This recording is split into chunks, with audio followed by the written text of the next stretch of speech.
Hey class, welcome to week 10 of the Structure of Information course. Hope everybody's doing good. Today we're going to learn about visual literacy and infographics. Let me just get right into sharing my screen. So far when we learned about information, we learned it based mainly in a text-based medium. Today we're going to learn about the visual medium and discuss your infographics, which is the second major assignment you have in this class related to the paper that you guys turned in. Let me share my screen here. If it loads, okay. So one way we need to look about things, and this relates to framing, is how different people see different things. And you'll watch this ancient story about an elephant.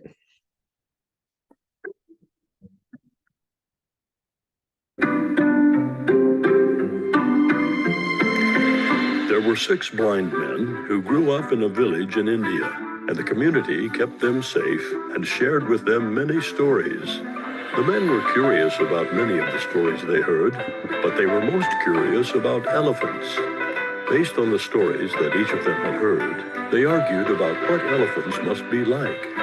The community grew tired of these arguments and arranged for the men to visit the palace, where they were greeted by an old friend from their village who worked as a gardener on the palace grounds. Their friend led them to the courtyard. There stood an elephant.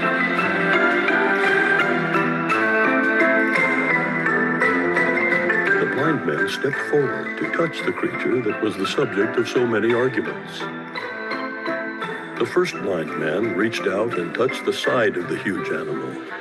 "An elephant is smooth and solid, like a wall," he declared. "It must be very powerful." The second blind man put his hand on the elephant's limb or trunk. "An elephant is like a giant snake," he announced.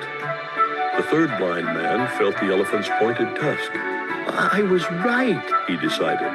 "This creature is as..." All right, for the sake of moving this lecture along, you can watch the rest of the video, just Google it. Basically, every blind man in this video has a different perception of what an elephant is.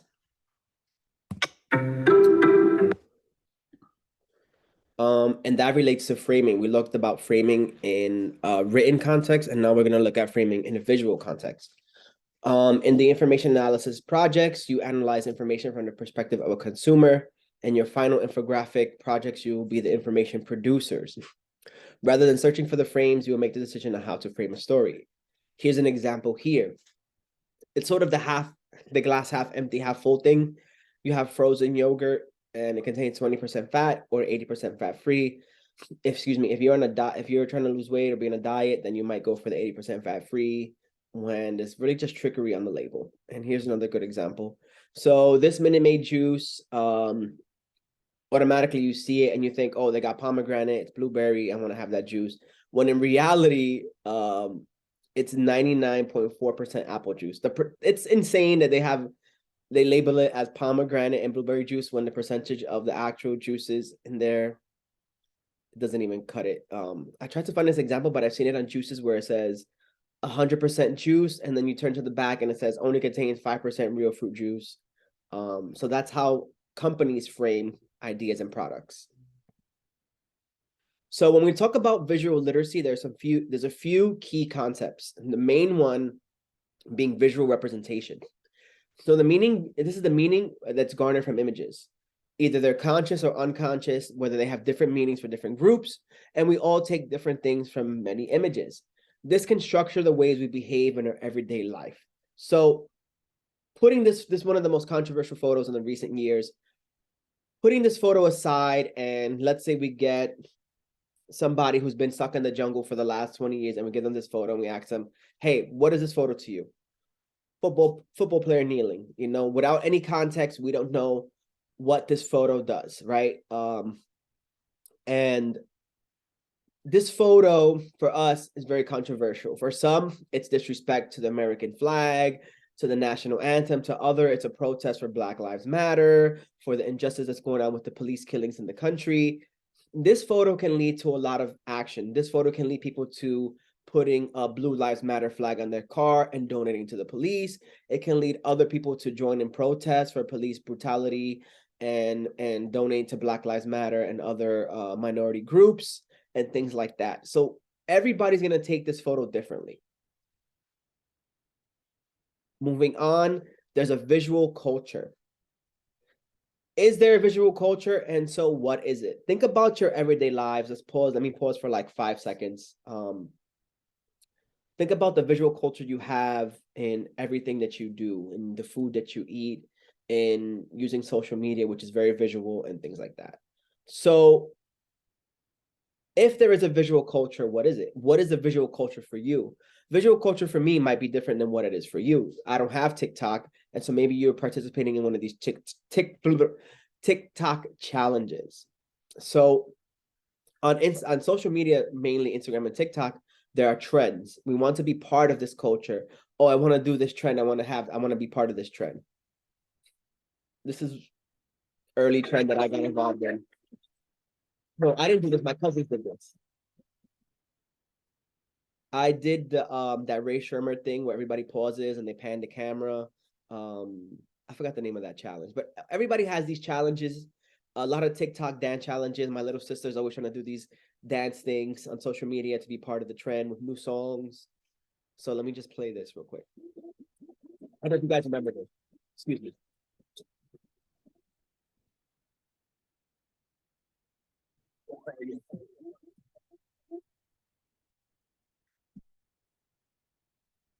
And everybody was doing it at police departments, offices, as you see here.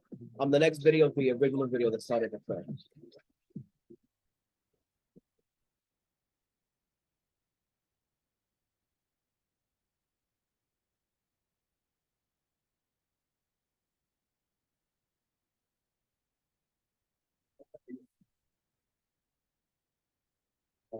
That's the original one. Let me see. See, they have a whole bunch here.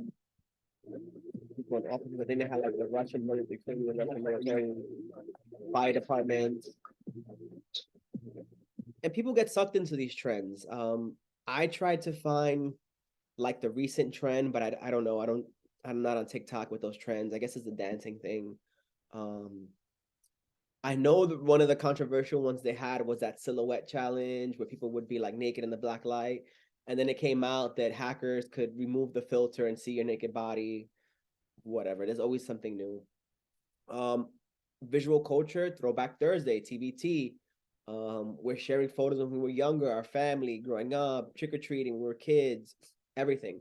And I saw this meme that was like, and again, visual culture is woman crush Wednesday or man crush Monday. And the meme was like, what a wild time that was when people were sharing a new person every week. But this contributes to our visual culture. We now have these Insta story badges where you see somebody clicked on it, shows it. It says like a photo of you at your happiest, a photo of you in France, and then you click on it and share it yourself. Our food photos, our food is such a visual culture. So many restaurants try to be trendy and hire food stylists, food photographers that make the food look good, that are colorful and catchy, and the smoke is coming out of the drink. I think now everything is birria, the birria tacos, the ramen, and I think it changes. You know, we had the cronuts. It's always changing the visual culture of food, but it's such a big element now. Like social media can make or break your restaurant. We have the trends, we have the stylized food, and then we have the general. We always want to take pictures of our food, you know. Oh wow, this looks good. Let me share it on social media. That's part of our visual culture. Then we have selfies. Selfies are a huge part of our visual culture. Every time we have a family gathering, we want to, hey, everybody's together, but we don't want to exclude one person. So we do the selfie there. We want to show people that we're doing cool things. Hey, I'm at a concert. Hey, I'm at a Halloween party. Hey, I'm hiking. Look, I'm on the edge. Things like that. It's such a selfie. We're so selfie centric. And part of that culture could be dangerous. A lot of people have died from taking selfies at the wrong places. In Greece, on these cliffs, in Puerto Rico, they have these cliffs at the edge of the water, but the ground is not stable. People can fall down. Their signs don't go to the edge. One thing when I was traveling, when I went to this island in Indonesia, they have this thing called the Devil's Tear. And what that is some cliffs by the water where you can like sort of walk out and the mist comes and you can take a picture with the water like flowing over you. It's called the Devil's Tears because people have died here. A lot of people have died when I was there. Some guy warned me like, don't go too far out. Just a week or a few days prior, a couple had walked to the edge and a big wave came and sucked them in. And as you can see here, the water is too rough, the waves are too choppy, it's too much on the rocks. Once you get sucked in, that's it. I think the woman was rescued, but the guy died. And it's hard for rescuers to get to that spot. But still, people want to do these things to be trendy, to be cool, to get viral. Very weird, cool movie that came out recently called The Fall, where they climb up this old radio tower to like take selfies because the lady's a crazy influencer. So it sort of relates to that whole like that trend of taking these crazy shots. The visual culture, artists wearing something. When the Adidas Yeezys came out, the first ones, Kanye West had them. Everybody had to have them. When Travis Scott had the Jordan ones with the backwards check, he wore them on Instagram and it broke Instagram. I need to get that. Sold out, selling for thousands of dollars. And this happens with everything, with makeup, Fenty, all the artists that have their own brands. Because we're such a visual culture, we want to emulate and mimic what we see. Let me move my face here. Sorry for the stuffy nose. Vision versus visuality. What the eye can see, what the eye can perceive versus the socially constructed ways that we have learned to see. That's kind of going back to that Kaepernick photo. I'll give you two other examples here. So this is a photo from either the late 80s, early 90s of a man who was dying from AIDS. And that's probably like 30 years, 35 years, 40 years. Being gay at that time was very taboo. And people at that time, AIDS was primarily a disease for male homosexuals, gay people. And depending on where you were on this side of the spectrum, on the political spectrum or the thought spectrum or the religious spectrum, for you, this photo could be heartbreaking. We need to find a cure for AIDS. I'm so sorry this family has to deal with it.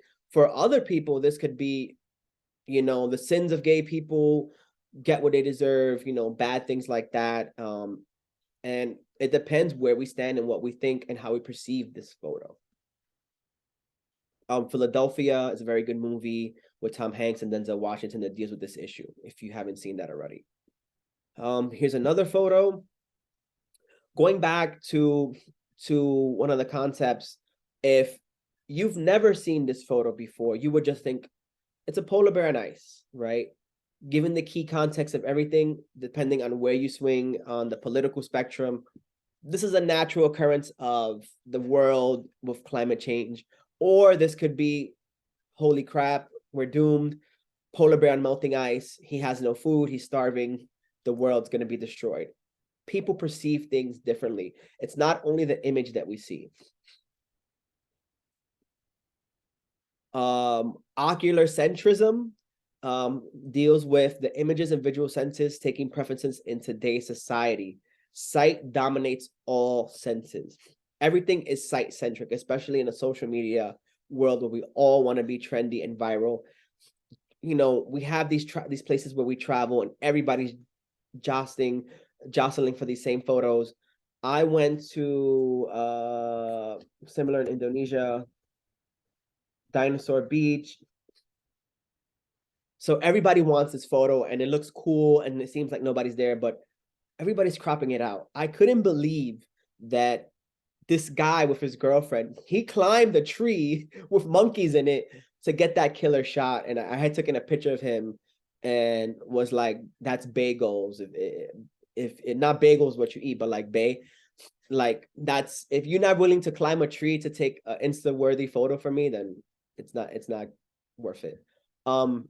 Moving on.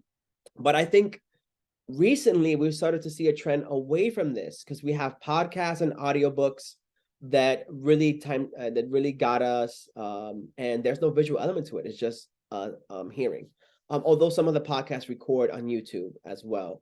But for me, most of the time when I listen to those things, I don't even look at it. I just like have it playing in the background. Then we have this super weird concept of dining in the dark. Is food tasty? We do try to play, like I said, as much as we can with flavors and textures. Especially since as diners must go without their dominant sense. It's not fish. It's not fish. You take away sight, and all of a sudden they're having to pull this party trick that they normally don't have to do. I found it very hard work eating in the dark. Why is that? Are my other senses having to compensate? When you take away the sense of Food is so much nowadays how it looks that eating in the dark takes away from that. When really food is supposed to be about taste. Food is supposed to be about smell. And this concept turns it upside down. Have you ever eaten something that looks so good, or you saw that looks really good on Instagram or Google Photos, and you went there and it was a dud? Such a waste of money. Moving on, we have analog versus digital images. You need to understand the difference. An analog camera is something that captures light on a frame and takes the moment in time, light falling on chemicals, versus a program process. And digital is more easy manipulated, although photos have always been manipulated throughout time, and I'll show you some examples. So manipulating, we see now on Instagram and social media where photo manipulation is always used, right? And fake photos, and I'll show you another example later, but it's always been used in political senses, especially to eliminate people they didn't want to see in the photo. Here you have a photo of Hitler who removed somebody he didn't want in the photo. And this was before the digital process. They removed the watch from that photo because they didn't want to seem like it was looting. Churchill got his cigar removed. Stalin removed somebody from the head of his secret police. This is one of the famous ones here because the guy had went against him. An early photograph of Abraham Lincoln actually is somebody else with Abraham Lincoln's head on the photo. Again, more political manipulation, people removed who later on weren't favorable to those regimes.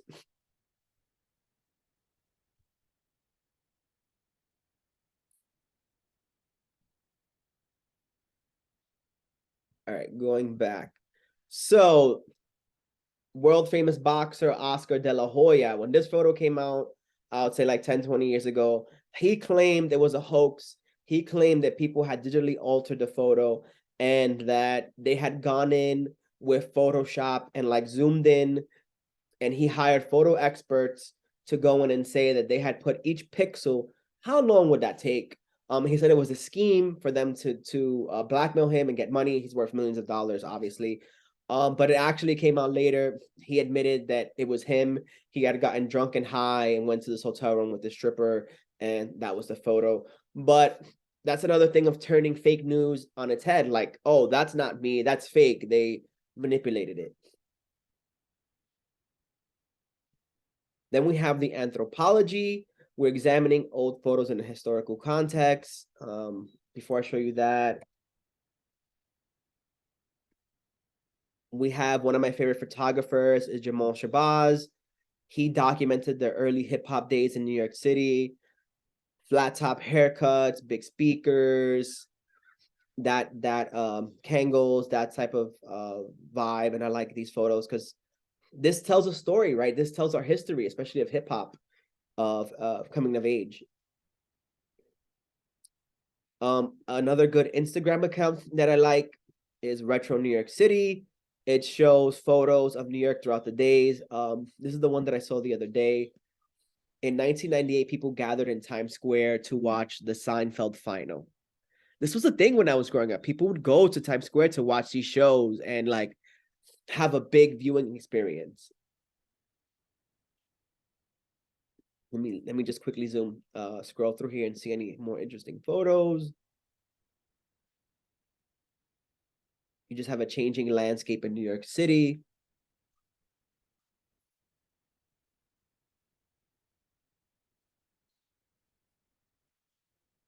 Oh, here's John Belushi and Dan Aykroyd, I think. Yeah. In 1979, Tad Steaks. My family used to always go eat Tad Steaks for Easter and other occasions. But they don't no longer exist. We actually looked for it, but they don't exist. It was like a cheap steakhouse where you pick on a line. They had the best garlic bread. All right, going back to the lesson. So what are the social effects of visuality? What happens when we see these things? Because it's not only what we see, it's what the outcomes, what the outcomes are of the photos. So when we think about images, it's also how we look and how people receive us. That's also an image. So dressing different. Studies have shown, especially with people from an urban city background, that the way you dress, a lot of perceptions are held against you. So this study had a Black man dress up in different types of clothing and what type of stereotypes he had. There were different reactions based on if he dressed with a t-shirt, a hoodie, or a suit. You already know, you can guess what happened with this study. They respected him more, were more polite, they were more scared of him with the hoodie, and things like that. And lately in culture, and especially when we're dealing with Trayvon Martin that was killed in Florida, George Zimmerman said he had a hoodie he was threatening. How did a hoodie become threatening in today's society? And that was very controversial. People always, in that time, people were saying that the hoodie, blah, blah, blah, and so forth. Then we have some social experiments that are the same. We'll watch a little bit of it.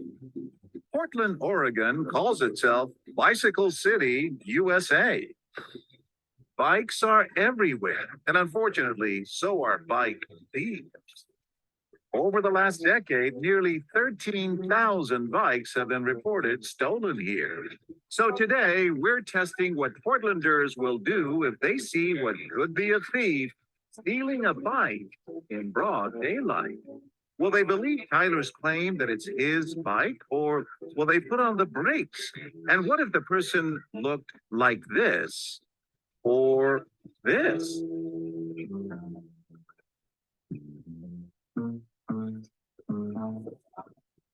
I lost my key, man. You didn't get anywhere in there? No, Yeah, you need like cutter. I got cutters, but I can't freaking do it. You could already make the assumptions for yourself what's going to happen. Oh, Let's fast forward a little bit. thank you. Now bring in a new bike thief, Gabriel. Immediately, this man starts asking questions. Hey, I dropped my key and just trying to get my bike. At first, he soft pedals his concern. It's kind of odd, doesn't it? I mean, He already got the cell phone yeah, out, ready to yeah, call the it's cops. one of those days. I'd like to think it. Get this off. There's a funny part Or here bike with the thief woman. is an attractive whoop. Trying. Do you think you can? Hi, sir. How are you? Anyway, there's a guy who helps her, and then the comment is funny. It says, "This dude who helped her steal the bike, knowing it wasn't hers, the level of thirst." Always love to see the comments on anything, because people write the craziest things. Then we have this social effect of being too curvy. And this image of the ideal woman seems to transform over time. You know, we had Marilyn Monroe, then we had the skinny models of the early 90s, and now we have the curvy people of the Kardashians and Nicki Minaj and Cardi B and things like that. One of the controversies that arose in recent years was this thing called Teacher Bay. It was this teacher in Atlanta who posted a photo of her in the classroom. Here she is. She had so much backlash. Oh, how could she wear that to school? It's so distracting. You had the thirsty guys. I wish I was in the class, blah, blah, blah.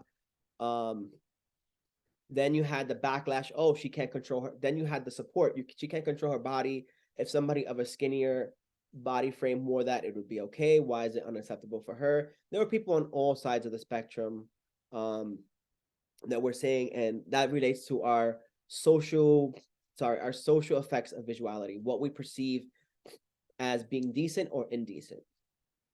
Funny comment here that I want to show you before I get out.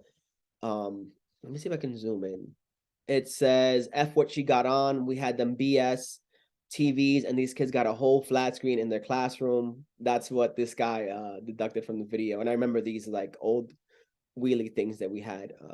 And this is another example of, you know, how this person wearing this dress, the same dress, is acceptable, but it's not for her. Then we have body positivity and fat shaming. This recently came out on social media. This lady posted these photos with her husband, and people were messed up, man. They were saying, oh, he's with you for the money, blah, blah, blah. Let me see, where's her name? This is her. I don't have TikTok, so it's not gonna open good, but you can find her on Instagram. And this dude seems in love with her. Why do we assume that because somebody is overweight or of a different body type that somebody else who's fitter wouldn't be with her? Why do we think that somebody who's fit wants another fit person? You know, that's our visuality, what we see on TV, what we see on social media, and things like that. And she was clapping back at people like, no, my husband loves me, blah, blah, blah, and so forth. One of the readings talked about the stereotypes. Black characters in video games tended to be the gangster trope or to be extremely sports-like. And one of the things that I think is so absurd with people nowadays is a backlash about Black characters in fantasy. So it's happened with everything that's come out, because now people are trying to be more diverse, and they're adding these Black characters or dark-skinned characters to these fantasy universes. I think it's kind of messed up that they didn't do it from the beginning, and they're just trying to be more woke, so to say. But we have House of Dragon. They had the Valerians were Black with dreadlocks.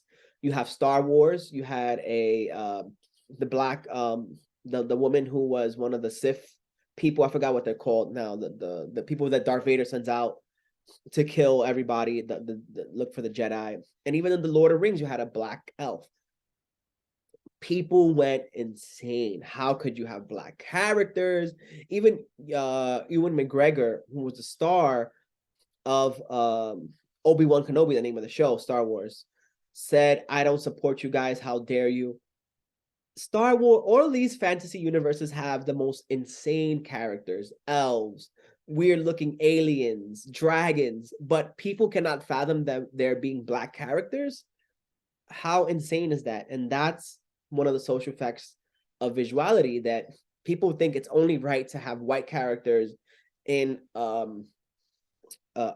fantasy world because that's what they're accustomed to in their own background. For others, I applaud it. Thank God they're finally adapting to more minorities and other people that look like me and people that I grew up with. You know, I applaud it. Other people are so against it. Excuse me. Another key concept here is the way of seeing. It's not only the image, but the way we see it, just like the representation we talked about in the beginning of this lecture. This also includes who can see what and how. Early examples of this is COVID in China in November 2019. The Chinese government was trying to shut down all social media posts and not let it be known how severe was COVID. You could get arrested, you could be in big trouble in China if you posted those things, and they would track you down. And we talked about in previous classes about China's surveillance state on the internet. Another example is a politician's tax returns. They don't want you to see it, right? We have one ex-president, you guess the name, that doesn't want his tax returns. He's still fighting them. And it depends how we see it. You know, if he were to just say, here, look at it, versus the court had to fight you for years to get it, it's perceived differently. What about things that are taboo? In Europe, nudity is not a big deal. There's people naked on the beach. Regular TV channels show nudity all the time. In America, it's taboo. Oh my God, how dare you show the naked body? Another thing that has changed over time is the takeaway experience from the images. Imagine a picture in a church or in a museum. Before mass printing, before TV, before social media, and before the internet, you couldn't see these images except for where they were. Think about the Mona Lisa in the Louvre Museum in Paris, France. I probably pronounced it wrong, sorry. You could only see that there. Now we can find any photos of anything online. And it takes away the experience of going there like sort of a pilgrimage to see these things. Some places when you travel don't want you to have photos at sites. You'll go in, they'll delete the photo, there'll be guards watching, they'll kick you out. In Argentina, I saw this mummified Aztec kid that was in the mountains for like thousands of years. I was being sneaky, took a photo, and they saw me because they had cameras. The guy was hiding behind the wall. One crazy experience I had is when I went to Machu Picchu. I was alone and had a group of friends, and one of the girls was taking these photos where you jump in the air. This is a very common visual culture of photos where you're jumping, right? Oh, I'm in this site, I'm jumping. Also, another visual culture photo is the couple with the hand and the guys ahead, the girls behind, or so forth. We actually got in big, big trouble. The guards at Machu Picchu came up to us and said, don't do that. She did it again. They threatened to kick us out of Machu Picchu. And I was ready to be like, I don't know this girl. Because it took me, I took the cheap way. So I had to walk hours to get there. Instead of taking the train. So they don't want you to take these jump photos. Why? The land in Machu Picchu is so unstable and so deteriorating. It's going to fall eventually because so many people are stepping on it. It's on a mountain that if you jump, you can cause a landslide and severely mess up the ruins. And if somebody posts this jumping photo and other people see it, they want to mimic them. And it's going to become a big, big problem. So they don't let you take this photo. They threatened to kick us out unless we deleted the photo. We did, but sneakily we had it in the trash and we were okay. So when we look at photos or anything visual, film, things like that, we have to examine ways that it was made and how it was produced and how it was interpreted. How did different audience see it? Who was it made for? How was it being presented in a museum, a web page, newspaper? How was it made? Who made it? And what's the genre? We have to look at the images itself, visual effects, editing, composition, visual meaning, stuff like that.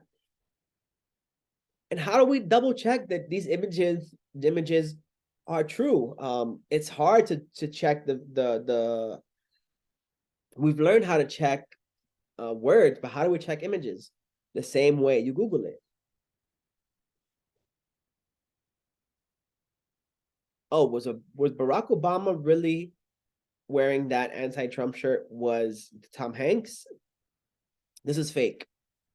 This is one of the easy manipulated photos because it looks real, right? The way they pasted it on, he had a plain blue t-shirt or they colored it in, it looks real. I think there's one of Tom Hanks, which that's supposedly 46 is Biden, 45 is Trump. We have this, that's all fake. Let me see here. There's like a really crazy one that looks fake. Some of these things are old. They don't have the picture.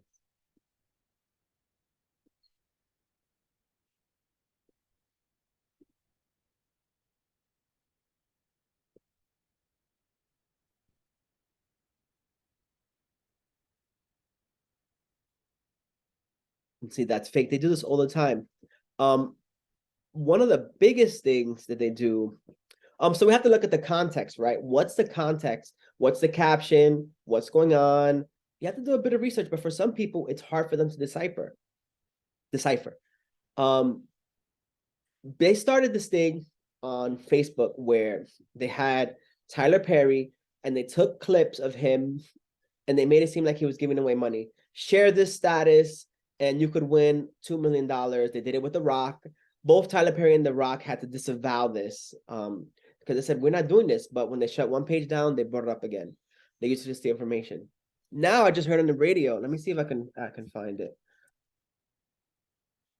Gummies. Oprah says that she's not selling gummies. And I was listening to Power 105 And Charlemagne was saying, Oprah does not need to sell gummies. She's worth billions of dollars. She don't need gummies. And she put out a statement, which she never does. Let me see if they have any photos here. They use her image. They use things that she said, crop it out, chop it up, and things like that.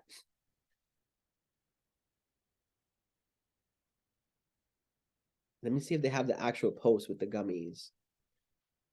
They don't. And so it happened to me again today. A woman came up to me and said, "Can you help me get your weight loss gummies?" And I said, "Ma'am, I don't have anything to do with weight loss gummies. And let me just tell you, you're the fifth person." Let me see if I do an image search. I can find the actual post where, well, they don't have it, but they use her image. They use things that she said. I've seen it with The Rock. I haven't seen this here. And people are gullible. Oh, Oprah, she's worth $1 billion. She's gonna lose weight with these gummy bears. I'm gonna buy them too. If they only make a little bit of money from a few people that reaches billions, millions of people, they make a couple $1 million, couple 100,000, they get it done. So in that context, is it right? Would Oprah really be selling gummies? Some people might assume that because Oprah is, I think she's in Weight Watchers or something like that. And so they think so. But just they have to do a little bit more homework and see, is she really Google it? Is Oprah approved diet gummies or something like that? Moving on. So that was everything with visual literacy. And now we're going to do how to interpret visual information. So as we've talked about in this class, we have a changing media landscape. It's changed tremendously in the last 10, 15 to 20 years. We went from newspapers, nightly news to magazines to everything on digital media, Facebook, Twitter, apps, YouTube. We're streaming debates. We're streaming the Biden speech. We're streaming everything. You don't even need TV anymore. You can watch it on YouTube. The shift towards social media is changing the way people consume and share information. People want quick, easily digestible, and shareable news. They don't want to read an article for 1 hour, 30 minutes, and 15 minutes. When I was a reporter, they told us, new memo, every article has to be less than 500 words. Nobody's reading any articles more than 500 words. They want quick hits. They want to read it while they're online at CVS, waiting at the drive-thru at Chick-fil-A, online on the Rutgers bus, and they want to keep it moving. Now, a lot of articles are doing these bullet point type of things, AKA just give me the cliffs. I don't know if you guys know that, like, it was like this meme thing, like, just give me the cliff notes. I don't want to know the whole story. And you don't have to even read the whole article. You can just check out here how they have all the important parts. The New York Times does that on their homepage.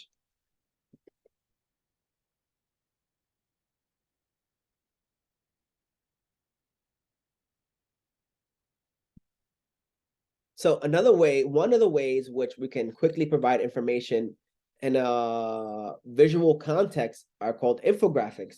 And for your final project, you're going to create an infographic related to your information analysis paper. Infographics are fun, fast, creative, and easy ways, probably not fun for you guys since you got to create them, to present information to audiences. We use the human visual system. Guys, super important. Human visual system. Your infographic is not going to be an essay. Every semester, I have students who basically have an essay on an infographic template and they have to redo it. No wordy infographics. So our eyes are drawn to images and graphics. When you look at a newspaper, a physical newspaper, the first thing your eyes look at is the photo, even before the headline. That's why photos are so important in newspaper articles and newspapers. Throughout history, humans have used visuals to present clean and clear information. Cave paintings, marks on jars, hieroglyphics.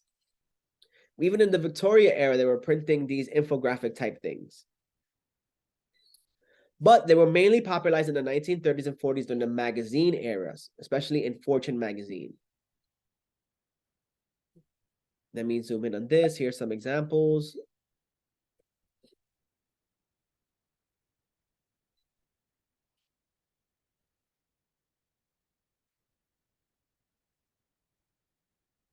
These are aviation loans, so these are aviation history.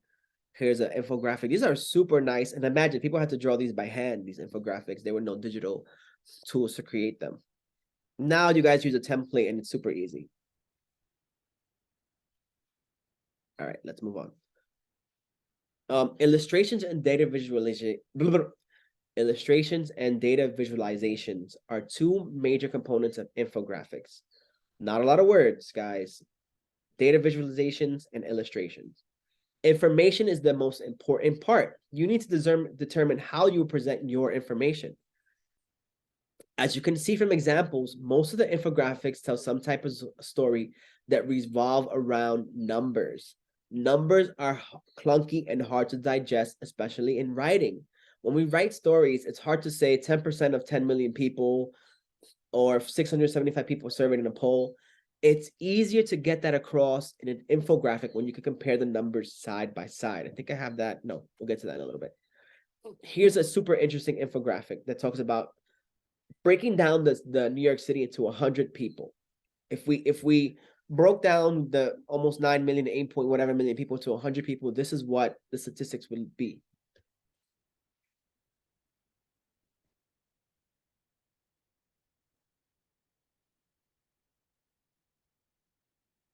It would be 19 of them would live in poverty, crowded housing. We have a higher density. We can see where COVID rates are. Let's see what else. What are the percentages of people that have asthma and what are their backgrounds? Why do why do Black kids have more higher rates of asthma? Because they tend to live in more poorer areas that have a lot of truck traffic and next to warehouses and factories and things like that, although it doesn't really exist now, but back in the day they did.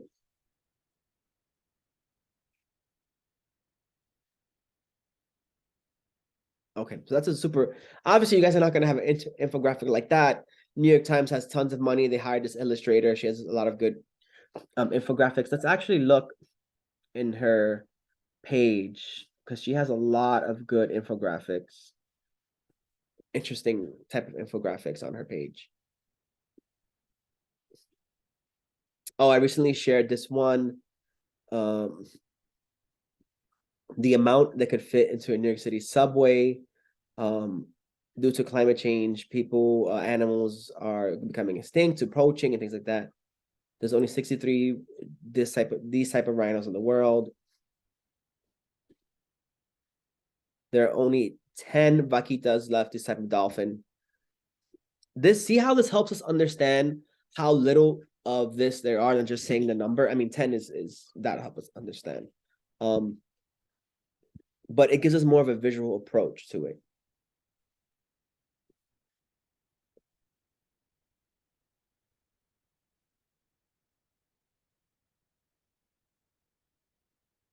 This has to do, for every 1 million people who go through childbirth in the US, 174 will die. For every 1 million people who go through a legal abortion in the US, only 4 will die. So we get it, we see it more, it hits us harder, we see it in a visual way, it affects us more. Oh, this is an interesting one that talks about Jeff Bezos. So if the US household wealth is a single stride, he could walk from here to there. If it's a white blood cell, he's a finback whale. The diameter of an Oreo, he's got the diameter of the Grand Canyon. I think there's another one. Okay, moving on. When we create visualizations for infographics, we need to be mindful of illustrations. We should not mislead people. So this thing blew my mind when I saw it. Most of the maps that you see in school and everywhere are not size right. The Western world made their countries bigger for the map than the non-Western world. So as you can see here, the US and Canada is way smaller in comparison to other places, and look at Russia, than what it really is. So this is what you see on the map, and this is the true size. Why would they do that? Back in the days, conqueror days, imperialism, they wanted the world to know, hey, we're bigger than you guys. And I think this is insane how they did that. Europe, all the northern Western countries, definitely inflated how big they are.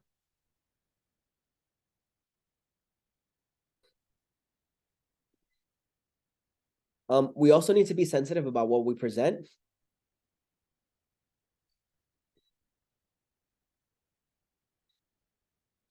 Here they're comparing the S&P 500 change after a bunch of why does this even matter? You know, this was got a lot of backlash for it. You know, people are more concerned about money than the actual events that are happening that have real world consequences. It was not a good infographic. Going back. So when we present something as gaming or weather, it's not the same as police brutality or migrant deaths. When you're presenting something about weather or gaming, you can have a funny, cartoony character. When you do the other two topics here, you should not have a funny, cartoony character.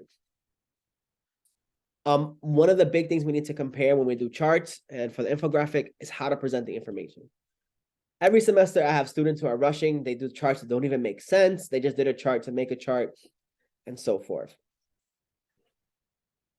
You can see here how we compare the number of stores in each state and how it looks differently when you do it vertically versus horizontally. You get it more across this way. Another type of chart is time series, the relationship of change over time. I think this is for Spotify, how they grew, subscribers versus millions of users. Ranking is another type of chart feature that you could use for your infographic. Here we compare the annual incomes of celebrities who have died. You can see Kurt Cobain's estate is reaping in the money even more so than Elvis. You can do a chart of a part of a whole. Obviously, this is a meme here and it's a joke, but you can show like numbers of Rutgers students who like Starbucks in that corner, 10 versus 20 versus 30 who don't care. This is a joke one. When you create your infographics, here are a few things to keep in mind. Data. If there is no data or stats to communicate, then the infographic is probably not needed. If it's a heavily text-based story, we don't need an infographic. So you need to decide when you choose what to do that you can communicate in stats or data. We want to do high impact visuals. The data or topic is represented through visual elements. Obviously, you guys are not going to create some New York Times-esque or Washington Post-esque infographic because you're using these emulators, these sites to help you create them. But it should be visual. Know your audience. There's a clear definition of who you're trying to target and what question you're trying to get across. And that should not be included in the infographic. That's just for the draft that you're going to submit, the proposal. Excuse me here. When you tell a story with data, to make sure you tell a story with data and visual elements. Keep it simple and clear. It should not be bogged down. You should not have all these numbers. Good infographics eliminate jargon and use clear graphics to translate complex data. You also look about the plain language and things like that. One of your weekly activities is going to be to submit one section of your infographic, and you're going to have 5 of them. And now I'll give you heads up. During the week that it's due, I'll be reviewing drafts just like I did with the analysis paper. So you can let me know if it looks good or not. References, you always need references. Where do you get the data from? Where do you get the sources? Remember, you cannot copy and paste charts. You can recreate them, but you cannot copy and paste charts. You will do very badly if you do. Here's some bad examples of infographics. Be mindful of the hidden images and things like this. Obviously, this has some sexual connotation. People who made this didn't think. Maybe they use an intern.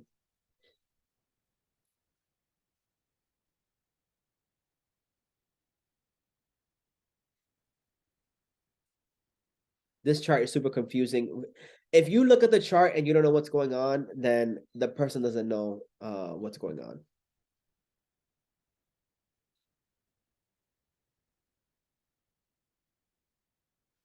Let's see, what's this?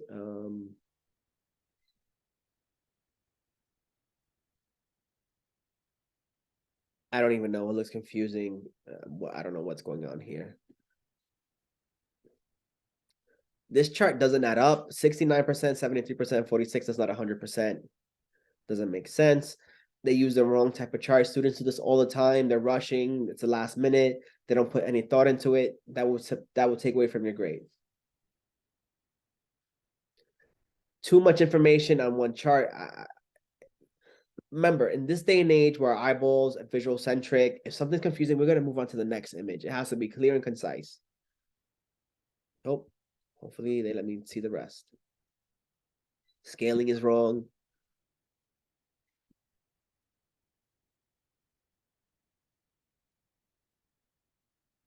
This is too confusing. Again, I'm going to move on. I'm going to look at another infographic. There's too much going on here.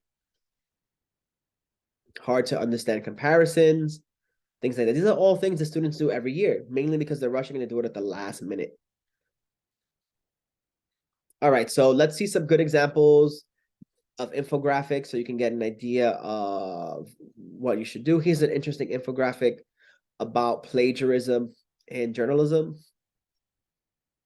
And I think not only in journalism, but in writing. Journalists, if you make stuff up, know when you can make stuff up. When you're a fantasy writer like J.K. Rowling. Simple.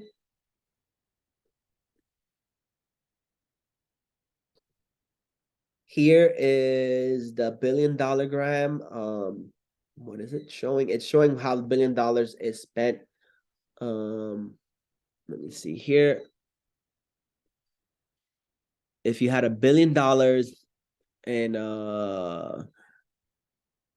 global trade, see, this is a little bit confusing. Here, I don't know actually what they're comparing. You know, the headline has to be better here. I think everything adds up to $1 billion. So the US spent 705 billion.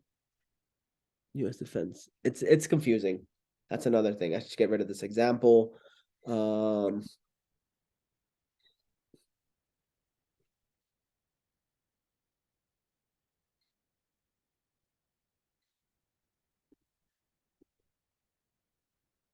think they must have changed that example. The headline was different. This is an interesting one because I'm a hip hop fan. The number of unique words would use within a whole bunch of lyrics. So who's the most lyrical rapper who uses different words? DMX use the same words over and over. The artists nowadays will probably use the same words. GZA, of course, a lot of Wu-Tang people here. They had a lot of unique words used. And in the middle, you have like mainstream artists and things like that.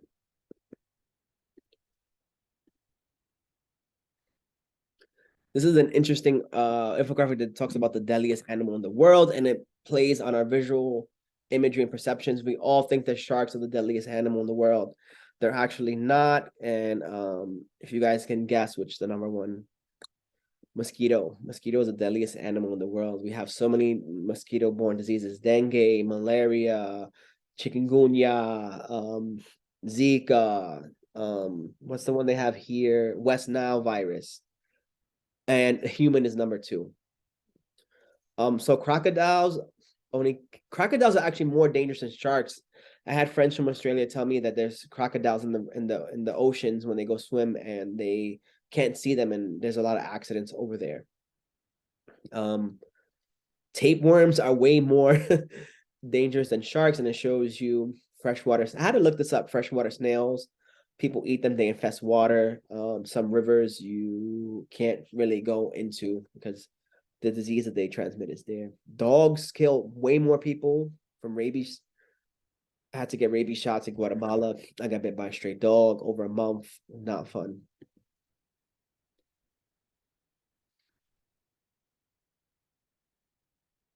Here's a visual infographic about 5G. Let me see the video here. 5G is the 5th generation of wireless data networks, and it will improve them far more than 4G or 3G ever could. You'll feel it in your phone, your home, your car, and in the city and town around you. Downloads and streaming should happen literally without delay. Cars will talk to each other to prevent collisions. An untethered augmented and virtual reality can finally be achieved with real-time response. Not to mention industrial benefits like So what purpose does this video serve? What purpose does this infographic serve?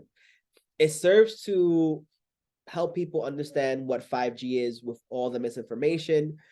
People were burning 5G towers and all over because they thought they were spreading diseases and coronavirus and spying on people and spreading cancer. So it serves to help misinformation. Also, for regular people who don't understand what 5G is and how it's going to help us. Why are all our phones becoming 5G, so forth? remote surgery or drone control. 5G does its magic with three key abilities. First, high bandwidth. 4G could only muster about 200 megabits per second of data throughput on a good day. 5G can handle up to 1 gigabit or more. That's 1,000 megabits a second on up. Low latency. 4G suffers from around 100 milliseconds or so in response delay or latency. 5G reaction time can be as low as 1 millisecond, which makes everything happen virtually instantly. And dense connections. In a given square kilometer, 4G could only manage to connect about 1/10 the amount of devices as 5G can. If that's some of what 5G does, how does it do it? 5G uses new radio technology, the part of any wireless device that makes the connection. 5G uses some radio frequencies in a band known as sub-6, from 600 megahertz to 6 gigahertz, part of which is also used by current 4G LTE. But 5G will also use a higher band of radio frequencies, from 24 gigahertz to as high as 86. These much higher frequencies bring with them... All right, you guys can watch the rest of the video. It tells you why we need 5G and how it's not really that harmful. Well, it's not harmful at all, and things like that. So that's it for this week's lecture. I'm going to create a smaller video for you guys about the infographic proposal that you have to do, same way I did it for the information analysis paper, and that'll be due in a few weeks. Thank you guys. Hope you guys have a good week and look forward to your assignments.